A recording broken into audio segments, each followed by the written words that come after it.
Class 10th ICSE से हमने chapter लिया है फैक्टराइजेशन, उसका लेक्चर 1 स्टार्ट करते हैं। क्वेश्चन उन्होंने लिख दिया है बोर्ड पर, देखिएगा।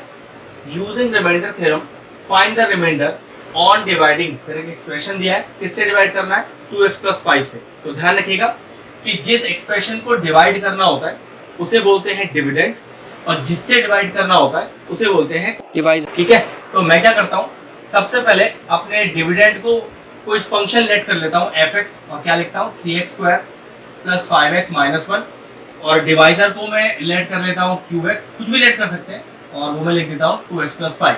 अब क्वेश्चन कह रहा है कि रिमाइंडर थ्योरम को ही यूज करना है। तो रिमाइंडर थ्योरम को यूज करने के लिए करते क्या है, जो आपका qx है, मतलब जो आपका डिवाइजर है, उसको 0 के इक्वल रख दीजिए और वहां से x का वैल्यू निकाल लीजिए। तो देखिए क्या लिखेंगे, पुट qx = 0।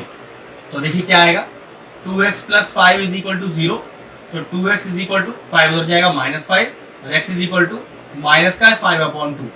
अब रिमाइंडर थ्योरम क्या कहता है कि जो आपके डिवाइजर से x का वैल्यू आएगा, उस वैल्यू को आप अपने डिविडेंड के x में डाल देंगे, और जो फाइनल आंसर आएगा बस वही आपका रिमाइंडर हो जाएगा। तो देखिए f(x), x के वैल्यू कितने निकाले मैंने, -5/2। तो देखिए पुट कीजिए इसमें, तो -5/2 का होल स्क्वायर + 5 × -5/2 और -11, विच इम्प्लाइज तो 3।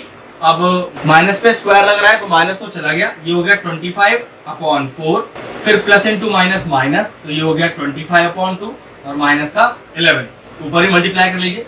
तो 25 × 3 75/4, -25/2 और -11। अब क्या कर सकते हैं यहाँ पर, हम लेंगे एलसीएम। एलसीएम आ गया 4, तो 4 1 = 4, 1 × 75 75, -2 2 = 4, तो 2 × 25 = 50, माइनस अब 1 4 = 4, तो 11 4 = 44। सिंपल एलसीएम लिया है, कोई नई चीज नहीं कर रहा है इसमें। ठीक है, अब विच इम्प्लाइज तो ये हो गया 75 माइनस का 50 माइनस का 40, हो गया -94/4। तो कितना आया सॉल्व करके हमारे पास, -19/4। तो ये हमारा हो गया reminder by using reminder theorem. चलिए सेकंड क्वेश्चन हमने लिख दिया है।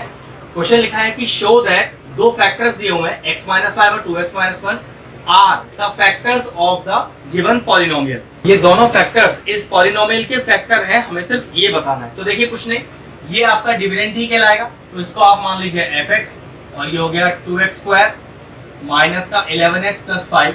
इस बार दो फैक्टर्स दिए हुए हैं, तो ये समझ लीजिए कि ये दो डिवाइजर है एक तरह से आपके लिए। तो एक को मान लीजिए gx, कुछ भी मान सकते हैं, और एक को मान लीजिए qx, और दोनों को ही आपको 1 बाय 1 चेक करके दिखाना है। क्योंकि वर्ड फैक्टर ही यूज किया हुआ है, तो फैक्टर थ्योरम यूज करेंगे। फैक्टर थ्योरम और रिमाइंडर थ्योरम में कोई अंतर नहीं है। रिमाइंडर थ्योरम में भी सेम करना है, फैक्टर थ्योरम में भी सेम करना है। रिमाइंडर थ्योरम में रिमाइंडर कुछ जरूर बच के आएगा। अगर हम रिमाइंडर थ्योरम को फैक्टर थ्योरम बोलें तो रिमाइंडर में 0 बच के आना चाहिए। अगर 0 बच के आ गया तो यह सिर्फ फैक्टर थ्योरम हो जाएगी, और अगर रिमाइंडर बच के आ गया तो रिमाइंडर थ्योरम हो जाएगी। तो चलिए सबसे पहले gx की वैल्यू पुट करेंगे। तो उसके लिए पहले gx की वैल्यू को 0 पुट कीजिए। कितना आ गया देखिए, x - 5 = 0। कितना आ गया, x = 5।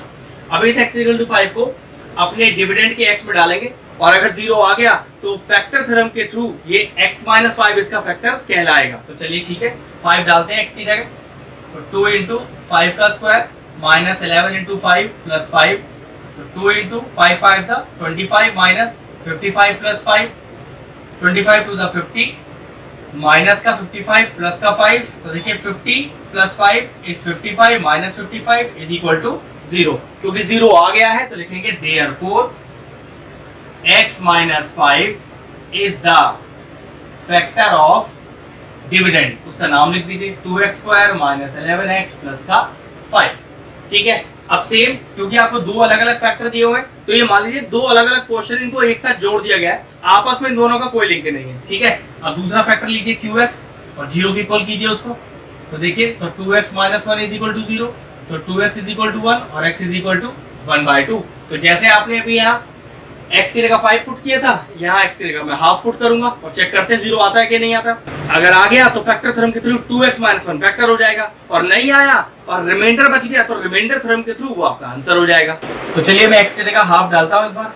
तो ये कितना आएगा देखिए, 2 × 1/2 का होल स्क्वायर -11 × हाफ + 5, तो 2 × ये हो गया 1/2 का होल स्क्वायर इज 1/4, माइनस का 11/2 और प्लस का 5। बस अब इंटू करके एलसीएम लेंगे, 2 से 2 टाइम्स कैंसिल हो गया 4, तो 1/2 माइनस 11/2 प्लस का 5। चलिए एलसीएम लेते हैं, 2 इज द एलसीएम, तो 2 1 जा 2, 1 into 1 is 1, 2 1 जा 2 और 1 into 11 is -11 प्लस 1 2 जा 2 और 2 5 जा 10। तो देखिए कितना आया, 1 plus 10 is 11 minus 11/2 and answer is 0/2, that is equal to 0। इस बार फिर से 0 आ गया, इसका मतलब क्या हुआ कि 2x minus 1 is also the factor of the given dividend। Question finish हुआ। नेक्स्ट क्वेश्चन लिख दिया है, लिखा है कि प्रूव दैट, फिर एक डिविडेंड दिया हुआ है आपको, इज एग्जैक्टली डिविजिबल बाय, फिर एक छोटा सा पॉलिनोमियल दिया हुआ है, लेकिन आगे लिखा हुआ है कि आप इसमें डिवीजन नहीं कर सकते हो, मतलब लॉन्ग डिवीजन मेथड नहीं लगा सकते, आपको फैक्टर्स बना के ही इसे चेक करना पड़ेगा। ठीक है, तो सबसे पहले क्या करिए, ये जो आपका डिवाइजर है, इस डिवाइजर के पहले फैक्टर बना लीजिए by using splitting the middle term. चलिए देखिए क्या फैक्टर बनेंगे, तो x² माइनस का 3x प्लस 2। अब स्प्लिटिंग द मिडल टर्म आपको पता ही होगा, अपनी प्रीवियस क्लासेस में आपने सीखा ही होगा। चलिए मैं बताता हूँ, x² के आगे जो टर्म लिखा होता है और जो इंडिपेंडेंट ऑफ x वाला टर्म होता है, जिसके साथ x नहीं होता, उसे मल्टीप्लाई कर लेते हैं। अब x² का क्या लिखा है 1 और इंडिपेंडेंट ऑफ x वाला टर्म क्या है 2, तो 1 into 2 is 2। अब 2 के फैक्टर्स बनाइए, 2 का फैक्टर आया 2 और 1। अब इस 2 और 1 को इस तरह से एडजस्ट कीजिए कि आंसर में -3 आ जाए। तो देखिए कैसे एडजस्ट कर सकते हैं, x² माइनस का 2x माइनस का 1x, तो देखिए माइनस का 2x माइनस का 1x माइनस का 3x, तो दोनों देखिए फैक्टर यूज हो गए। ठीक है, अब पहले दो में से कॉमन लीजिए, x कॉमन आ रहा है तो कॉमन क्या आ गया x -2, फिर यहाँ क्या कॉमन आ रहा है, कुछ भी नहीं, तो माइनस तो बाहर आएगा ही आएगा, और अगर कुछ भी कॉमन नहीं आ रहा तो 1 तो कॉमन आएगा ही आएगा। तो क्या बचा यहाँ पर देखिए x -2, वापस देखिए फिर x -2 कॉमन आ रहा है, और बचा हुआ क्या x -1। ये सिंपल मैंने आपको प्रीवियस क्लास का स्प्लिटिंग द मिडल टर्म बताया, मैं इसमें आपको स्प्लिटिंग समझा नहीं रहा हूँ, सिर्फ करके दिखा रहा हूँ। तो दो फैक्टर्स बन गए। अब ये क्वेश्चन बिल्कुल पीछे वाले क्वेश्चन की तरह हो गया। मान लीजिए एक को gx मान लेते हैं इसमें हम, और एक को हम मान लेते हैं px। अब ये आपका डिविडेंड है क्या, fx मान लिया, मान लीजिए उसको, तो कितना दिया हुआ है 2x की पावर 4 माइनस का 6x³ 3x² प्लस का 3x और -2। अब करना कुछ नहीं है, पहले gx से x का वैल्यू निकालना है। तो देखिए ना, उसके लिए पहले gx को 0 के इक्वल रखना पड़ेगा, x -2 इज इक्वल टू 0, तो x कितना आ गया 2। अब इस x इक्वल टू 2 को पुट कीजिए अपने fx में। चलिए देखिए, 2 into 2 की पावर 4 माइनस 6 into 2 की पावर 3 प्लस 3 into 2 की पावर 2 प्लस 3 into 2 और माइनस का 2, ये कितना आ गया देखिए 2 to the 4 to the 8 to the 16, फिर 2 to the 4 to the 8, और ये हो गया 2 to the 4 6 और माइनस का 2, 16 कितना आया, देखिए सॉल्व करके पूरा कितना आएगा 16 to the 32 माइनस 6 8 जा 48, फिर हो गया 12 प्लस 6 और माइनस का 2। अगर x -2 इस गिवन डिविडेंड का फैक्टर है तो आंसर में 0 ही आना चाहिए अपने पास। तो देखिए पहले प्लस वाले ऐड कर लेते हैं, 32 प्लस 6 इज 38, 38 और प्लस 12 इज 50, और माइनस में देखिए माइनस का 48 माइनस का 2, जी हाँ -50 equal to 0। Therefore x -2 is the factor of the given polynomial. अब ऐसे ही x -1 को चेक कीजिए, ये आप खुद कीजिएगा क्योंकि उसमें कुछ अब ट्विस्ट तो बचा नहीं है, बस x इज इक्वल टू 1 आ जाएगा, फिर इस 1 को अपने fx में पुट करेंगे, आंसर में 0 आ जाए तो लिख दीजिएगा x -1 is the factor of the given polynomial. चलिए नेक्स्ट क्वेश्चन आपके लिए लिख दिया गया है, कह रहा है कि show that 2x + 7 is the factor of given polynomial and hence factorise it. अब क्योंकि ऐसा क्वेश्चन में कहीं भी नहीं लिखा कि आप इसमें लॉन्ग डिवीजन मेथड का यूज नहीं कर सकते, तो मैं क्या करता हूँ, इस डिवाइजर से इस डिविडेंड को लॉन्ग डिवीजन मेथड से डिवाइड कर देता हूँ। अगर मान लीजिए क्वेश्चन में लिखा होता कि विदाउट यूजिंग डिवीजन मेथड, तो फिर आपको फैक्टर थ्योरम या रिमाइंडर थ्योरम यूज करना होता। रिमाइंडर थ्योरम क्या है कि अगर इससे इसको डिवाइड करेंगे, वैल्यू डालेंगे x का, तो रिमाइंडर बचेगा, और अगर फैक्टर थ्योरम क्या है, सेम वही तरीका है, बस रिमाइंडर में आपके पास 0 बचना चाहिए, तो फैक्टर थ्योरम हो जाएगा। फैक्टर थ्योरम में 0 बचेगा रिमाइंडर में, रिमाइंडर थ्योरम में कुछ रिमाइंडर बचेगा आपके पास, लेकिन फैक्टर और रिमाइंडर कोई भी थ्योरम यूज करने के लिए नहीं कहा गया, तो मैं डायरेक्टली क्या करता हूँ 2x + 7 से इस डिविडेंड को डिवाइड कर देता हूँ। तो चलिए डिवाइड करते हैं लॉन्ग डिवीजन मेथड भी आपने अपनी प्रीवियस क्लास में ही सीखा होगा, छोटी क्लास का ही मेथड है ये भी, ठीक है। तो 2x³ प्लस का 7x² माइनस का 4x और माइनस का, चलिए तो लॉन्ग डिवीजन कैसे करते हैं एक बार ढंग से देखते हैं। 2x में कितना मल्टीप्लाई करें कि 2x³ आ जाए, मतलब मैं 2x में ऐसा कौन सा नंबर मल्टीप्लाई करूं कि 2x³ आ जाए, तो मेरे पास आएगा x², तो 2x into x² is 2x³। अब इस 7 को भी x स्क्वायर से मल्टीप्लाई करना पड़ता है, यही है इसका तरीका।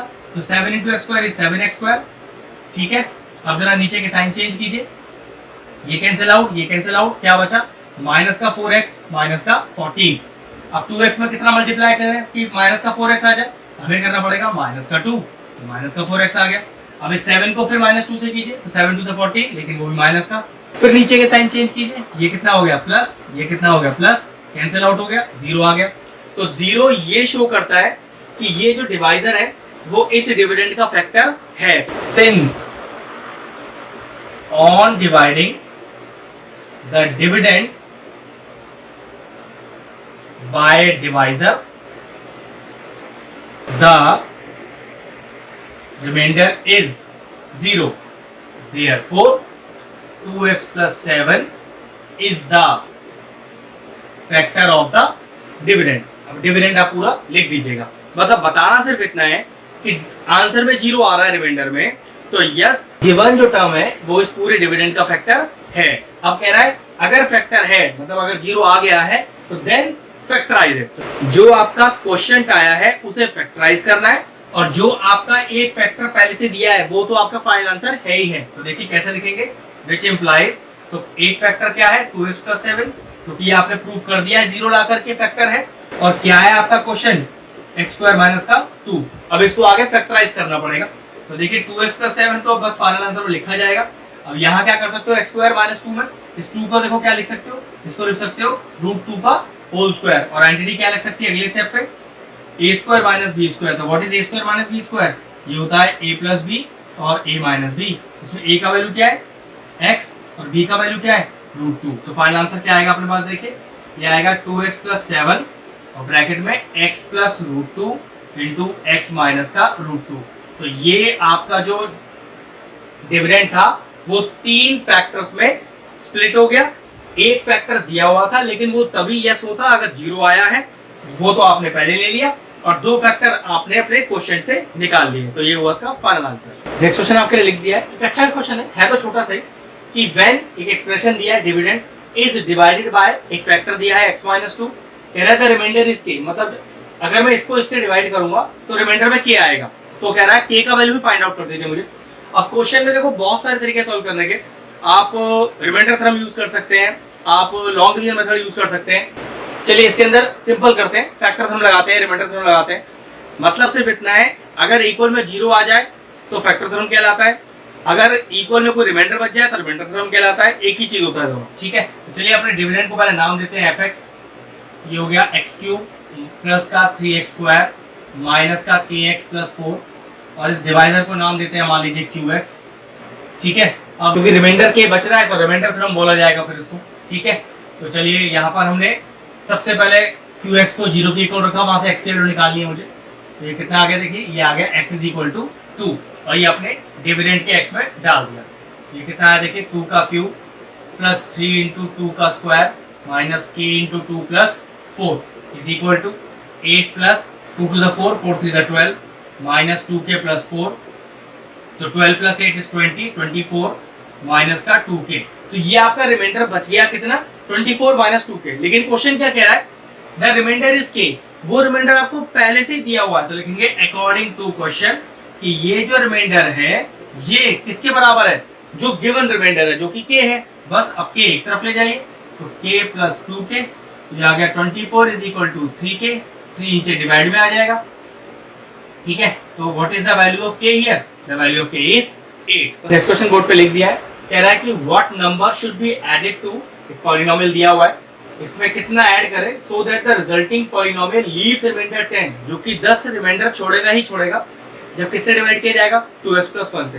तो क्योंकि कोई ऐसा रिस्ट्रिक्शन तो है नहीं कि लॉन्ग डिवीजन को यूज नहीं कर सकते, तो वही करेंगे। कह रहा है कि इसमें क्या ऐड किया जाए, तो ठीक है मैं मान लेता हूं कि k should be added to it. तो देखिए 2x क्यूब माइनस का 3x स्क्वायर माइनस का 8x प्लस k, तो लिख देंगे कि k should be added so that it is exactly divisible by 2x plus 10 leaving remainder 10। तो चलिए अब इसका लॉन्ग डिवीजन करते हैं, तो 2x plus 1 से डिवाइड करते हैं और देखिए कितना बचेगा आंसर अपने पास। तो 2x में कितना मल्टीप्लाई करें, 2x क्यूब आ जाए, तो हमें मल्टीप्लाई करना पड़ेगा x स्क्वायर, यहाँ के 2x क्यूब फिर प्लस 1 से मल्टीप्लाई कीजिए x स्क्वायर को, दिया गया x स्क्वायर। ठीक है, अब जो लोग लॉन्ग डिवीजन करना जानते हैं उन्हें बहुत क्लियर हो रहा है। अब लॉन्ग डिवीजन तो 10th क्लास में नहीं सिखाया जाएगा, वो आपको आना ही चाहिए 10th में। ठीक है, चलिए साइन चेंज करते हैं, ये कैंसिल आउट हो गया। तो माइनस का 3x स्क्वायर माइनस का x स्क्वायर, तो माइनस का 4x स्क्वायर माइनस 8x और प्लस k। अब 2x में कितना मल्टीप्लाई करेंगे, माइनस का 4x स्क्वायर आ जाए, तो मुझे करना पड़ेगा माइनस का 2x, तो ये हो गया माइनस का 4x स्क्वायर। अब 1 प्लस 1 को मल्टीप्लाई कीजिए माइनस 2x से, ये फिर आएगा माइनस का 2x, फिर साइन चेंज होंगे नीचे के, ये कैंसिल, ये कितना आया देखिए, ये आया माइनस का 6x और प्लस k। फिर से करते हैं, 2x में कितना मल्टीप्लाई करें, माइनस 6x आ जाए, हमें करना पड़ेगा माइनस का 3, तो माइनस का 6x और प्लस 1 को माइनस 3 से करेंगे तो ये आएगा माइनस 3। साइन फिर चेंज करने पड़ेंगे, ये कट गया और ये कितना आ गया देखिए नीचे, ये आ गया k प्लस 3। लेकिन पहले क्वेश्चन में कह रहा है कि इट लीव्स द रिमाइंडर 10, लेकिन रिमाइंडर मेरा कितना आया, k प्लस 3, तो k प्लस 3 को किसके बराबर रख दीजिए, 10 के बराबर रख दीजिए।